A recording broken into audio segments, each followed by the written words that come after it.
सकाळी सकाळी उठून आम्ही फ्रेश होऊन गाडीच्या दिशेने रवाना झालो। गाडीच्या दिशेने रवाना झाल्याच्या नंतर आम्ही गाडीमध्ये बसलो आणि मच्छी मार्केटला जाण्याचा आमचा प्लॅन झाला। श्रीवर्धनच्या दिशेने आम्ही निघालो। मच्छी मार्केटमध्ये गेल्याच्या नंतर तिथे वेगवेगळे प्रकारचे मासे, सर्व मासे आम्हाला पाहायला मिळाले। अनेक प्रकारचे मासे देखील आम्ही पाहिले आणि ते मार्केट पाहताना एक वेगळाच आनंद आमच्या मनाला देखील झाला। इतके सारे मासे आणि हा देखील हा समुद्र किनारा।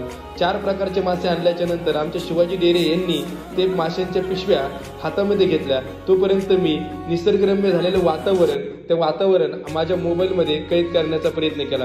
तोपर्यंत आमच्या वहिनी साहेबांनी इकडे मासे तळण्याची सुरुवात आणि एकदम सुंदर मासे त्यांनी बनवले होते आणि मासे तयार होईपर्यंत मी बाहेर झालेल्या निसर्गाच्या वातावरणामध्ये परत एकदा आलो आणि परत एकदा येऊन माझ्या मोबाईलच्या सेल्फीने तिथाचा थोडा आनंद देखील घेण्याचा प्रयत्न केला। मासे झाल्याच्या नंतर आम्ही मासे खाण्यासाठी सर्वजण बसलो आणि सुंदर मासे इतके भारी लागत होते आणि मासे खाल्ल्याच्या नंतर शिवा आणि मी परत एकदा फिरण्यासाठी बाहेर आलो। बाहेर आल्याच्या नंतर तिथल्या वातावरणाची चर्चा देखील आमची झाली आणि सायंकाळच्या सत्रामध्ये इतका धो धो धो धो पाऊस आला। निसर्गरम्य वातावरण, त्यामध्ये धो धो पाऊस, हे सर्व पाहून मनाला देखील एक वेगळे समाधान लाभलं। कोकणची माणसं साधी